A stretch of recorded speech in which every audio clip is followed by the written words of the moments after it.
Aujourd'hui, dans Petit meurtre entre riches, une haine tenace détruit une dynastie. C'est une histoire de cupidité, d'irrépressible cupidité. Il voulait à tout prix avoir de l'argent. Ensuite, de la haute société au tombeau. C'était vraiment bizarre.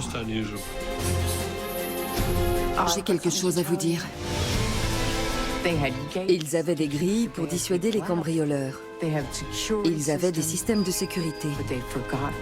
Mais ils avaient oublié un détail. Le mal peut venir de l'intérieur. Je m'appelle Christopher Mason. Dans leur belle maison, les riches pensent qu'ils sont à l'abri. Mais aucune grille ni aucun chien de garde ne peut les protéger contre l'ennemi de l'intérieur.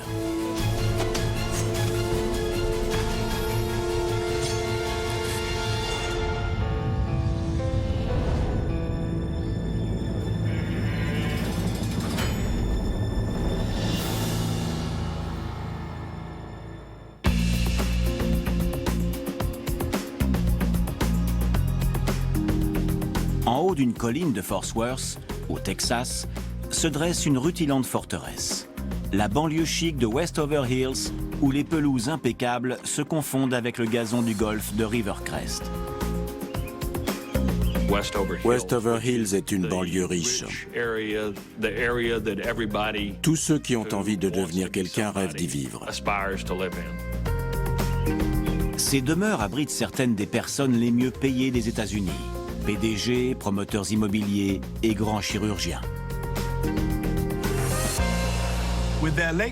Avec leur piscine au bord du lac, leurs domestiques et leurs jardins parfaitement entretenus, les habitants de Westover Hills savourent leur réussite.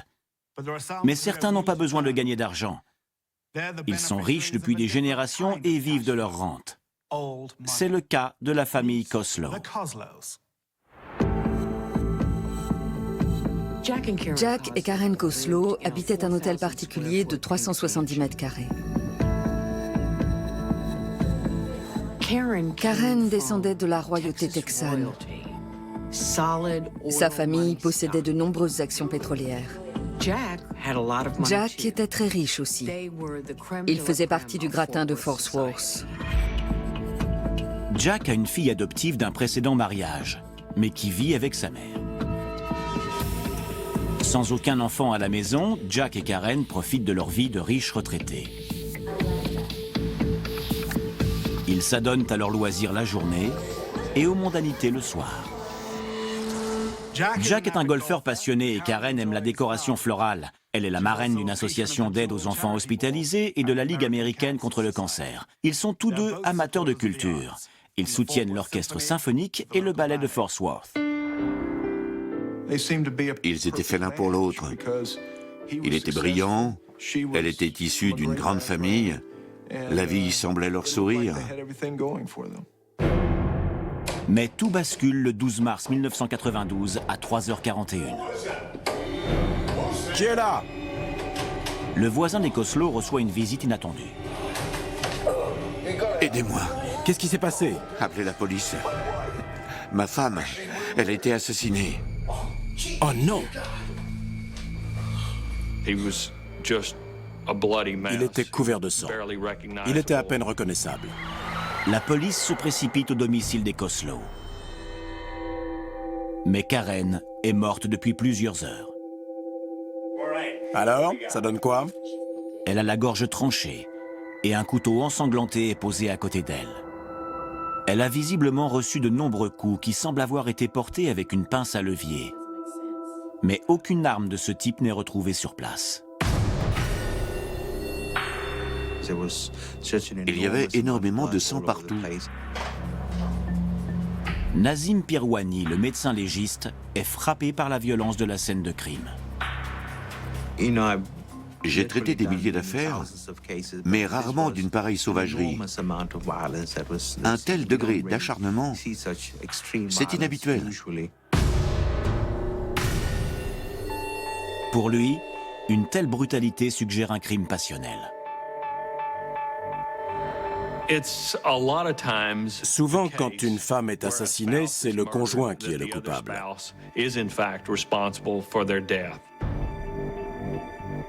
La police soupçonne immédiatement Jack Koslow. La police trouvait curieux qu'il ait des marques de morsures sur les mains et elle le soupçonnait d'avoir attaqué sa femme. Il a expliqué qu'il avait allumé l'alarme, mais qu'elle ne s'était pas déclenchée. C'était louche. Le témoignage de Jack était très confus. Il se rappelait avoir été frappé. Il ne se rappelait pas avoir reçu un coup de couteau. Il se rappelait avoir repris connaissance. Il se rappelait avoir découvert Karen gisant sur le sol. Jack est blessé. Mais les enquêteurs se demandent pourquoi il n'a pas été tué lui aussi. Ils voulaient aussi savoir pourquoi Jack avait attendu 4 heures avant d'appeler les secours.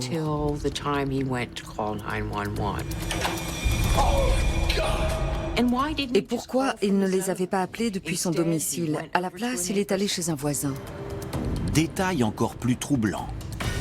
Le couteau qui a tranché la gorge de Karen appartient à Jack. La version de Jack Koslow n'était pas logique.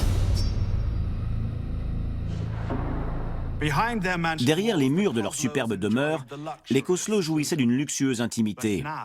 Mais désormais, leur domicile de la très cotée Clark Avenue est au cœur d'un drame scandaleux et l'objet de toutes les attentions. Cette enquête criminelle s'annonce particulièrement complexe. Les recherches de la police soulèvent davantage de questions que de réponses.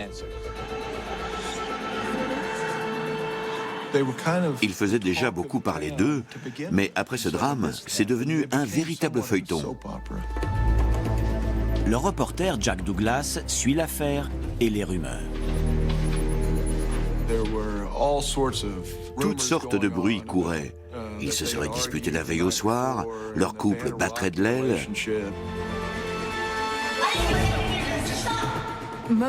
La plupart de leurs connaissances ignoraient qu'ils avaient fait appel à un conseiller conjugal.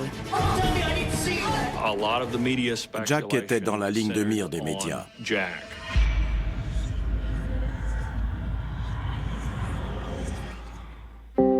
Les proches de Jack prennent sa défense. Bonjour, toi. La première à s'exprimer est Christy Koslow. Bonjour Karen, ça va? Très bien. Tant mieux. Ça a été un choc terrible. Christy a organisé une conférence de presse sur la pelouse de la maison peu de temps après le meurtre. Je ne pense pas que mon père soit capable de ça. C'est quelqu'un d'adorable. Elle déclare qu'elle n'a aucune idée de qui a pu faire ça, que Jack et Karen étaient des gens merveilleux, qu'ils s'entendaient très bien, qu'elle n'aurait pas pu rêver d'un père et d'une belle-mère aussi formidables. Mais les médias ne l'entendent pas de cette oreille.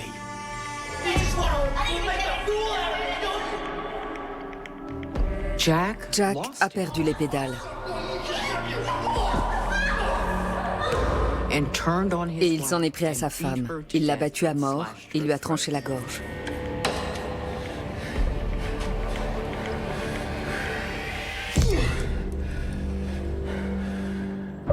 Et quand il s'est rendu compte de ce qu'il avait fait, il a pris un couteau, il s'est coupé à la gorge et s'est frappé à la tête. Il s'était peut-être lui-même infligé ses blessures pour essayer de cacher ce qu'il avait fait à sa femme.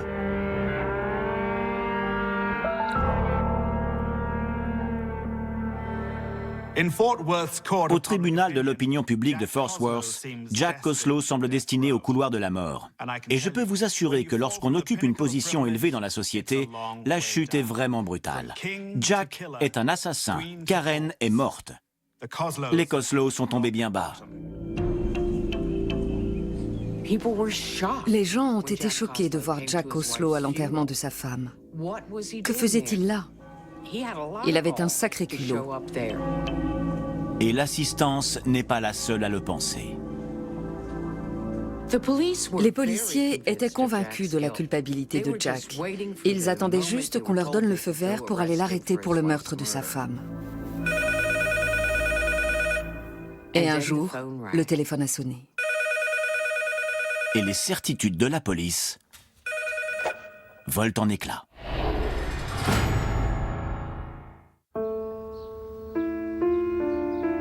Westover Hills est un quartier huppé et protégé de Fort Worth, au Texas.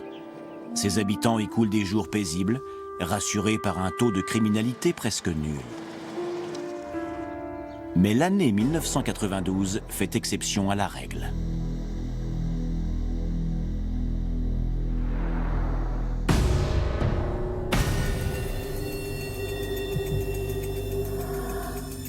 Jeudi avant l'aube, Karen Coslow a été battue à mort.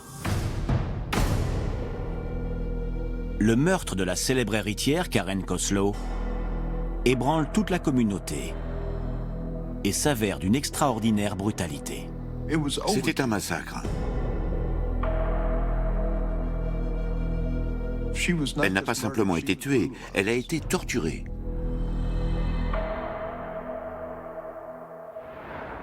Les habitants de Fort Worth sont terrifiés à l'idée qu'il puisse y avoir un tueur parmi eux.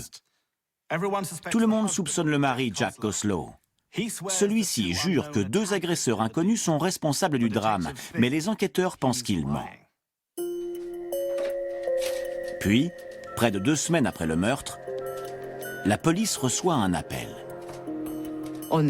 À l'autre bout du fil, un jeune homme déclare avoir les vêtements ensanglantés et le pied de biche qui a servi pour le meurtre. Je sais qui est l'assassin. Ça le rongeait d'avoir cette information à propos du meurtre de Karen Coslow et de ne rien faire. L'informateur s'appelle Paul Carrillo, 20 ans. Il habite Fort Worth. Paul Carrillo déclare à l'inspecteur Brannon qu'un jeune homme appelé Jeff Dillingham est venu le voir et lui a dit « Tu crois que tu as passé une mauvaise journée, mais moi j'ai tué quelqu'un. » Et il a ajouté qu'il avait besoin de lui pour se débarrasser des preuves. Paul n'a pas envie de l'aider, mais il a peur de son ancien camarade de classe, Jeffrey. Jeffrey était un des meilleurs élèves du lycée. Il ne connaissait même pas les Coslow. Cela n'avait aucun sens. Les enquêteurs n'en croient pas leurs oreilles. Ils convoquent Jeffrey Dillingham pour un interrogatoire. Et celui-ci ne tarde pas à passer aux aveux. Les aveux de Jeff Dillingham m'ont beaucoup marqué, car ils étaient dénués de toute émotion. Il a décrit le cours des événements avec un détachement total.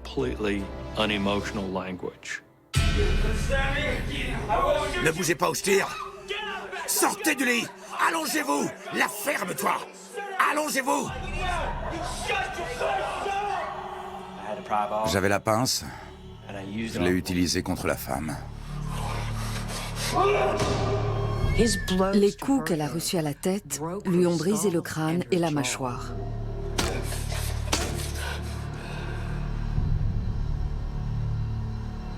J'ai aussi tabassé l'homme. Mais elle s'est relevée alors. Je me suis approché et je lui ai donné un coup de poing. Très fort. Le dernier coup a broyé son larynx. Elle s'est écroulée et elle s'est lentement étouffée. Ensuite, Dillingham dénonce le 2e agresseur, son bon ami Brian Salter, qui se révèle tout aussi brutal.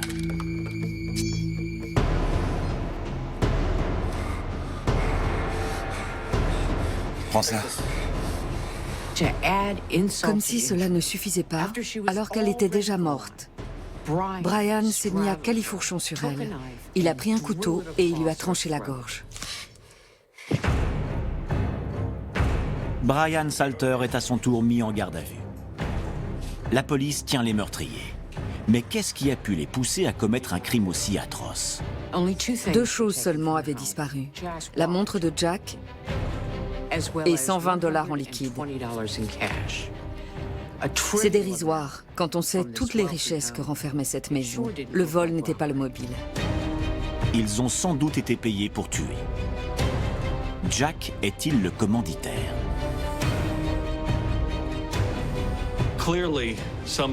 Il s'agissait manifestement de personnes qui connaissaient la disposition de la maison et le code de l'alarme. Puis, Jeffrey Dillingham lâche une bombe. Il a désigné la petite amie de Brian. Christy Koslow. Christy Koslow. C'est quelqu'un d'adorable. La fille adoptive de Jack. Qu'est-ce qu'elle fait là? Christy ne vit pas avec son père et sa belle-mère. Elle avait essayé de vivre avec Jack et Karen pendant une courte période, mais ça n'avait pas marché, leur rapport était tendu. Qu'est-ce que tu veux? Rien. J'ai pas le droit de rendre visite à mon père? Christy prétendait qu'elle avait de bons rapports avec sa belle-mère. Tu ne devrais pas être à l'école? L'école est finie, andouille. Eh, sur un autre ton. Mais la réalité était très différente. Christy en voulait énormément à sa belle-mère. Elle lui reprochait de ne pas lui faire assez profiter de ses richesses.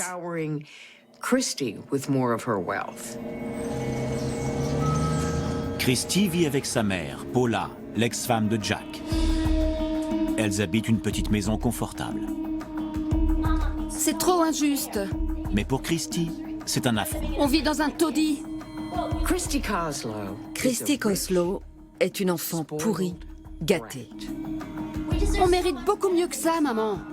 Selon elle, elle avait droit à une vie fastueuse.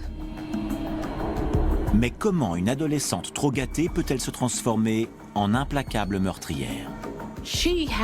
Elle avait beaucoup d'argent à sa disposition, mais elle en voulait plus.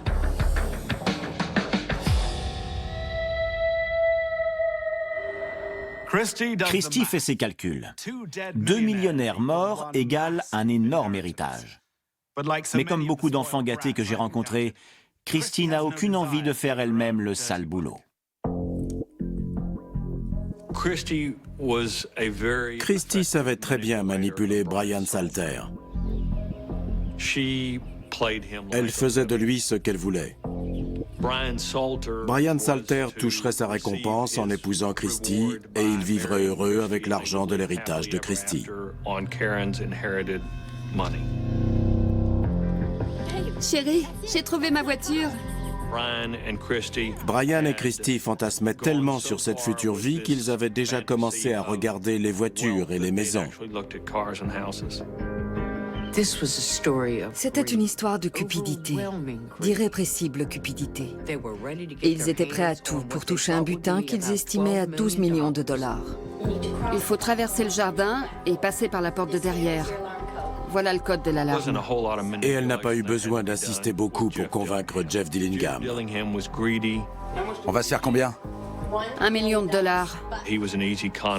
Il s'est vite rallié à la cause. Les médias sont sous le choc. Cette fois, la réalité dépasse largement la fiction. En apparence, elle ne semblait pas capable d'une chose pareille. Et encore moins d'être le cerveau de toute cette affaire.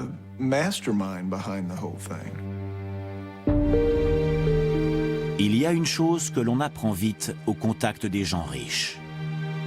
L'argent peut faire beaucoup de mal. On est imprégné d'une forte culture judéo-chrétienne qui nous dit que l'argent est la racine du mal. Si vous foirez, on n'aura rien. Mais en fait, ce dont la Bible parle, c'est de l'amour de l'argent. J'ai trouvé ma voiture. On va se faire combien? Et c'est ce qui les a poussés à agir. Ils aimaient l'argent plus que n'importe quelle personne sur Terre.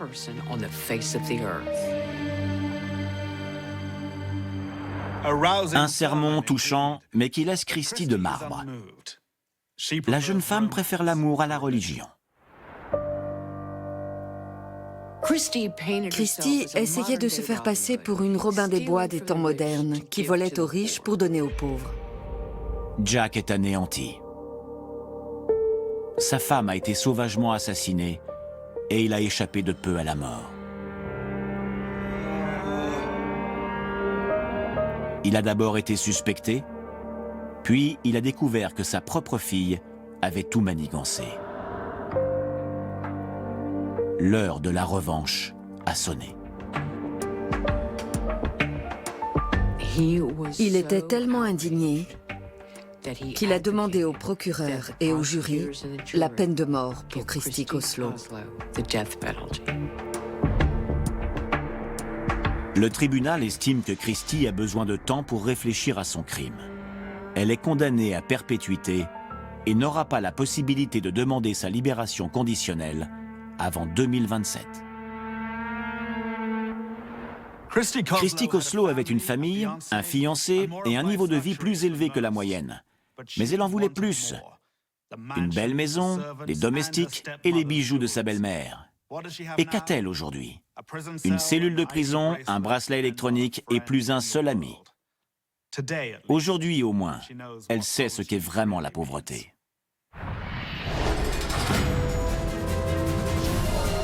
À suivre dans Petit meurtre entre riches. Ce n'étaient pas des gens qui pouvaient disparaître comme ça. Où étaient-ils? Un couple de la haute société disparaît sans laisser de traces. C'était très bizarre. Pour certains, l'argent est synonyme de pouvoir. Signe ou je te déshérite. Pour d'autres, c'est un poison. Dans sa première déposition, elle n'avait pas dit toute la vérité. Oh, c'est délicieux.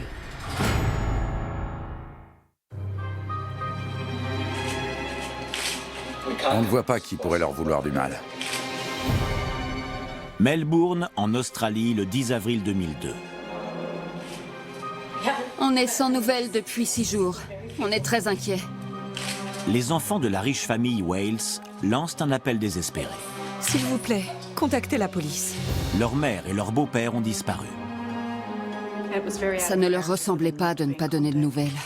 Il ne serait jamais parti sans ses médicaments. Cela fait près d'une semaine que le couple a été vu pour la dernière fois. Il s'était volatilisé. Mais quelqu'un en sait plus qu'il ne veut bien le dire.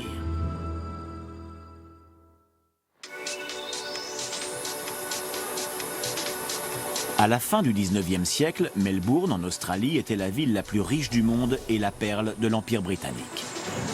Aujourd'hui, elle conserve encore certaines caractéristiques de l'ancienne puissance coloniale. Le système de classe est l'une d'entre elles. L'écart entre les riches et les pauvres est aussi marqué de nos jours qu'il l'était il y a 100 ans. Toorak, au sud du fleuve Yarra, est le Beverly Hills local. C'est ici que vivent les personnes les plus fortunées de Melbourne. Ils font partie de ces gens qui possèdent un chalet à la montagne et une villa à la mer, et qui dépensent beaucoup d'argent dans les boutiques de luxe et chez les antiquaires. Margaret Wales King et Paul, son mari, appartiennent à cette bonne société.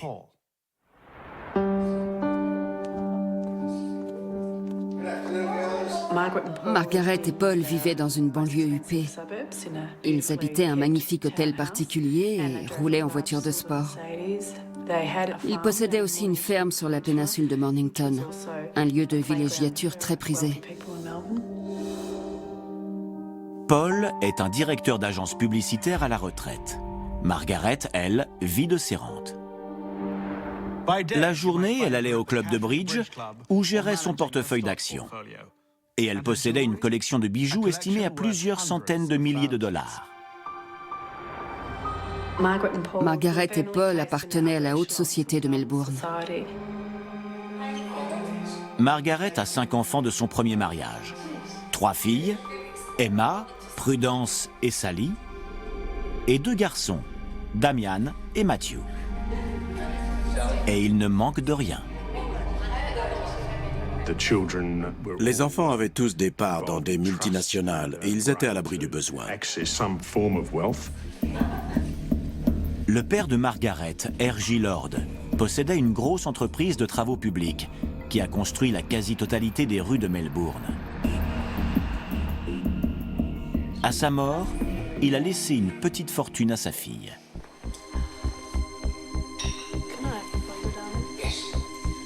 Les parents de Margaret lui avaient donné beaucoup d'argent. Elle en faisait profiter ses enfants, ce qui lui donnait le droit d'interférer dans leur vie. Ils étaient divisés au sujet d'un héritage et ils n'arrivaient pas à se mettre d'accord. Je ne signerai pas, maman. Margaret veut investir l'argent de la vente d'une propriété familiale dans sa propre société d'investissement. Mais elle a besoin du consentement de ses enfants. Matthew va signer, n'est-ce pas, chérie? Mais les enfants pensent que leur grand-père voulait qu'ils héritent de cette propriété. L'aîné a pris position et le plus jeune, Matthew, ne veut pas s'en mêler. Je ne sais pas de quoi il retourne. Matthew était un peu différent. Il ne semblait pas très intelligent. Matthew était le plus jeune. C'était le vilain petit canard. Il n'était pas aussi brillant que ses frères et sœurs. Matthew ne signera pas. Il ne va pas signer. Il était presque handicapé mental. Il avait un QI de 83. Il ne sait pas ce qui est le mieux pour lui. Il était devenu coiffeur et il pensait que sa famille le considérait comme inférieur à eux. Matthew a beau être la brebis galeuse de la famille, il est le préféré de sa mère, son fils chéri.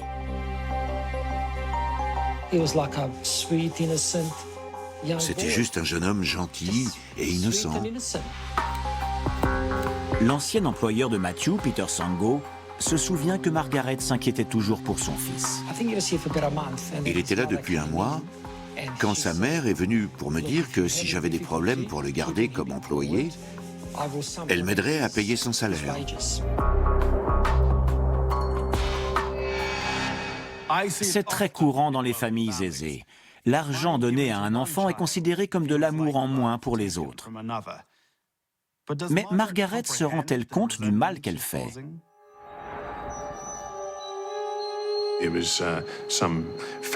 y avait des dissensions au sein de la famille et les enquêteurs s'en sont très vite rendus compte.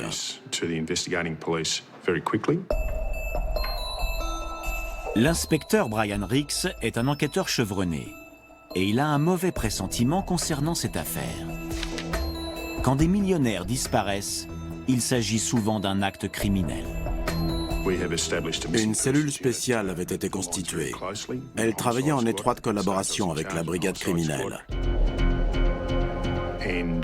À l'époque, j'étais à la tête de la brigade criminelle et on considérait cette disparition comme suspecte. Les filles passaient des coups de fil, mais elles n'arrivaient pas à savoir où était passée leur mère. Elles avaient rendez-vous avec l'une d'entre elles pour le petit déjeuner, mais elle n'est pas venue. Et elle ne répondait pas aux appels. Ce n'était pas dans les habitudes de Margaret Wales-King. Les sœurs ont commencé à paniquer, elles ont appelé leur frère. Personne ne savait où était Margaret. À ce stade, on n'avait pas grand-chose de plus que nos soupçons. On a suivi des méthodes traditionnelles, enquête de voisinage, recherche de personnes susceptibles de nous fournir des renseignements.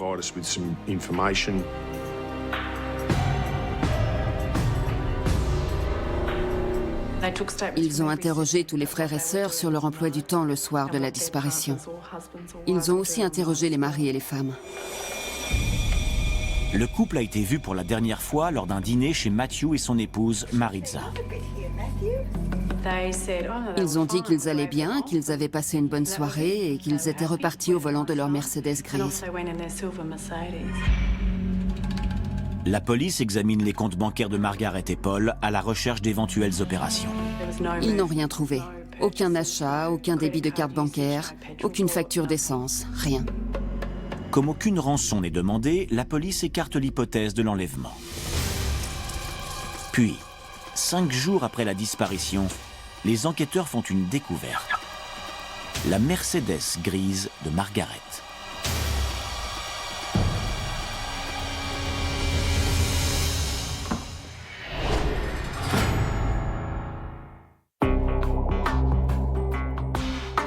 La riche héritière Margaret Wales-King et son mari Paul ont disparu depuis 5 jours et tout le monde craint pour leur vie.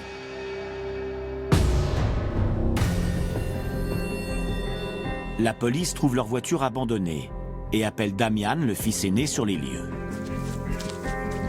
Il possède le double des clés.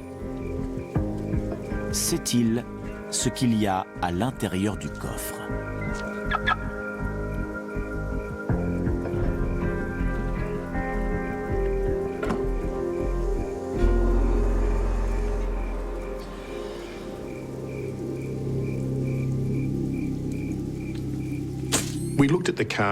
On a inspecté méticuleusement la voiture. Il y avait des cheveux et des taches de sang à l'intérieur.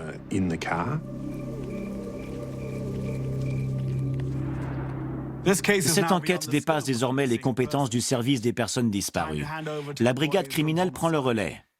De quels éléments dispose-t-il? Un héritage litigieux, des rivalités entre frères et sœurs, des intérêts divergents. Nul besoin d'être Sherlock Holmes pour comprendre qu'il s'agit certainement d'une affaire de famille.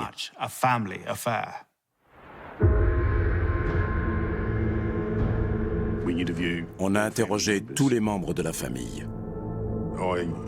J'ai mis leur domicile sous surveillance, placé les téléphones sur écoute. On a tout mis en œuvre pour essayer de recueillir des preuves. Chacun des enfants Wales est un suspect potentiel. Mais Matthew et Maritza sont les derniers à avoir vu le couple, et cela fait d'eux les suspects numéro 1. Ils ont interrogé Maritza séparément et elle a confirmé la version de son mari. Elle s'entendait bien avec sa belle-mère. Sa belle-mère est venue dîner, le couple est reparti après une soirée agréable. Mais les frères et sœurs de Matthew ont des doutes sur leur belle-sœur. Ils l'ont mise en cause dans les médias en disant qu'elle avait besoin d'argent pour une boutique de prêt-à-porter qu'elle avait montée et qu'elle n'était pas d'accord avec la façon qu'avait Margaret de garder l'argent de la famille. Pour eux, Maritza n'est qu'une intrigante et une menteuse. Ils pensent qu'elle cache quelque chose. Pour Matthew, ce n'est qu'un autre exemple du mépris de ses frères et sœurs.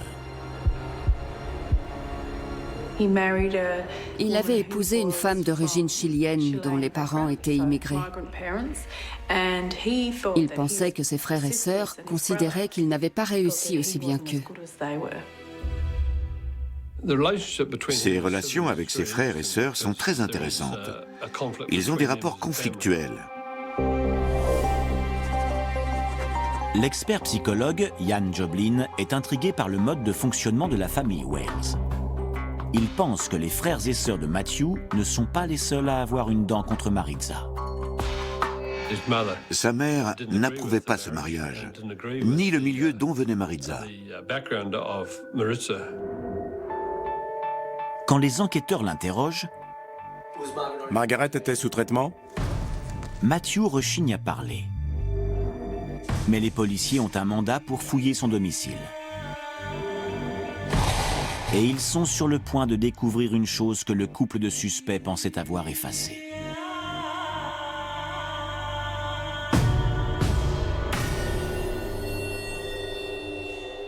Ils ont fouillé la maison de Matthew et ils ont découvert des choses intéressantes dans le garage. Comment trouver du sang invisible à l'œil nu? Autrefois, la police avait recours à des chiens. Aujourd'hui, ils utilisent du luminol.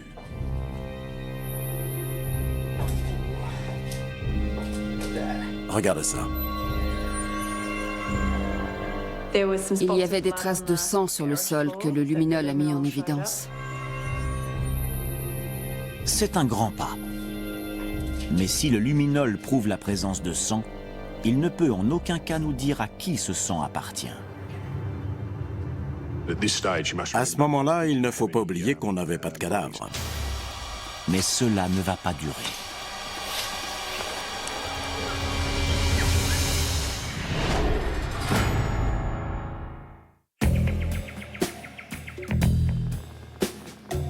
Le 29 avril 2002, dans une forêt reculée à 130 km de Melbourne, des hommes font une macabre découverte.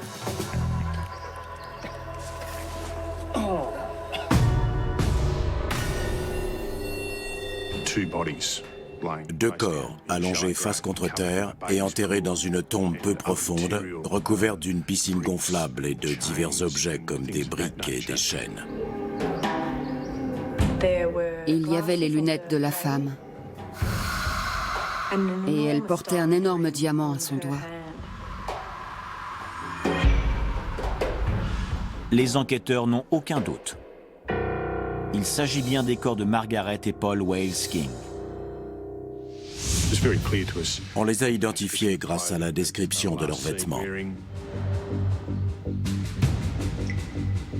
La police retourne au domicile de Matthew et Maritza pour approfondir ses recherches. Les preuves sont accablantes.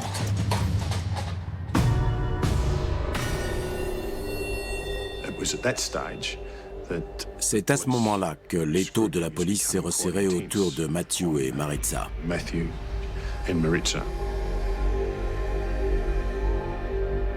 Il est temps d'arrêter d'enquêter et de commencer à faire pression sur les suspects.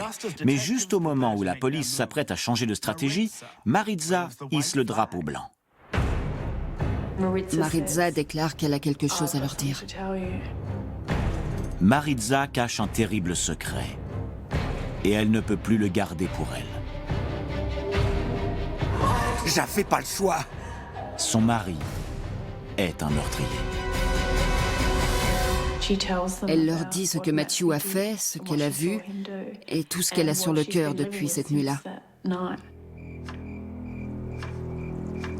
La nuit où il a tué ses parents, Matthew a commencé par préparer le dîner.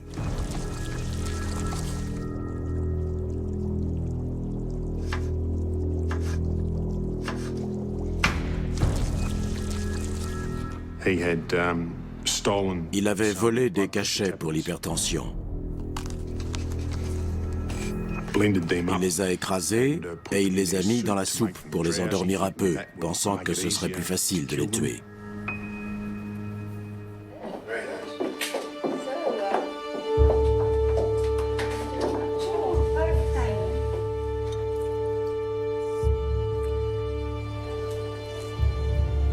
Oh, c'est délicieux.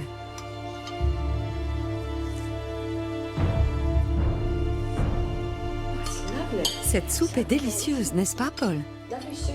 Délicieuse. Vers 21h, Margaret a dit qu'elle se sentait fatiguée. Maritza est montée coucher son petit garçon. Elle est restée un moment, le temps de lui dire bonne nuit et de lui chanter une chanson.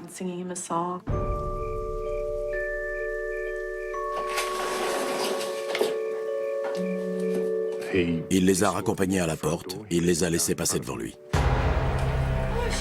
Tu devrais ranger un peu, Matthew. Il y en a partout.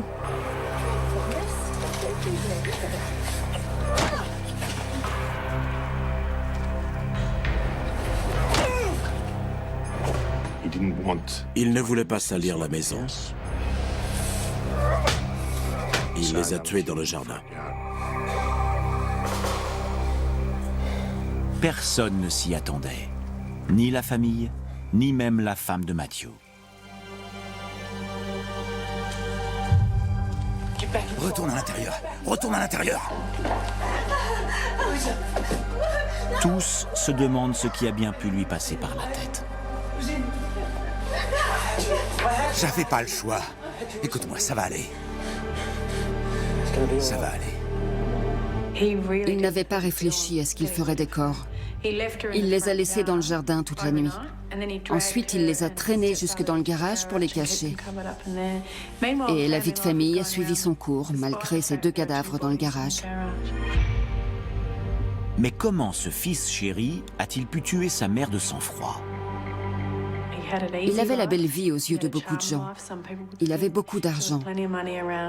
Sa mère était toujours là pour l'aider, mais quelque chose clochait. C'était évident qu'il l'avait tué. Mais pourquoi? Au milieu de la fièvre médiatique qui entoure l'affaire, un mot revient toujours, l'argent. Mais ce n'est pas une histoire de cupidité ordinaire.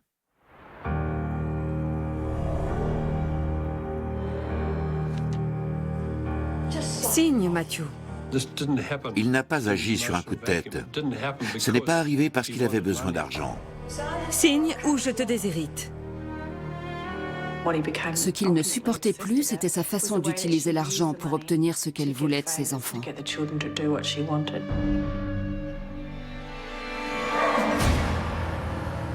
Mais pourquoi l'avoir tué? C'était le seul moyen pour lui de se débarrasser du joug de sa mère et peut-être de gagner son indépendance financière. Je ne signerai pas, maman. Matthew va signer, n'est-ce pas, chérie? Matthew avait besoin de reconnaissance, besoin de prouver qu'il pouvait réussir. Mais dans la pratique, il n'y parvenait jamais. Signe, Matthew. Non. Et je pense que sa mère pensait le protéger, alors qu'en fait, elle ne faisait qu'alimenter sa rancœur.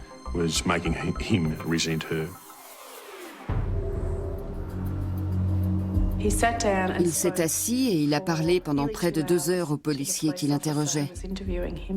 Il n'a montré aucune émotion. On aurait dit qu'il récitait une recette de cuisine.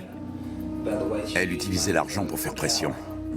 C'était un acte très cruel vis-à-vis de sa mère, mais aussi de son beau-père qu'il connaissait depuis des années. Après 3 semaines de mensonges, Matthew avoue enfin son crime. Vous vous êtes préparé? Oui. Pourquoi? Les enquêteurs sont choqués par son absence totale de remords. Il n'avait pas vraiment le sentiment d'avoir fait quelque chose de grave. Il avait résolu un problème pour lui et pour les autres membres de la famille. Les frères et sœurs de Matthew s'empressent de prendre leur distance. Il voulait que l'opinion publique sache que la faute incombait à Matthew Wells et non pas à la structure familiale. Le problème de Matthew, c'est qu'il avait un QI très bas et une obsession pour la façon dont sa mère utilisait son argent. L'association des deux s'est révélée fatale.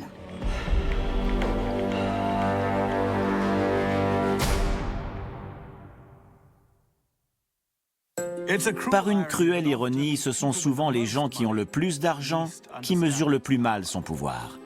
L'argent a le pouvoir de diviser, de contrôler et de détruire votre vie. Matthew Wales a été condamné à 30 ans d'emprisonnement.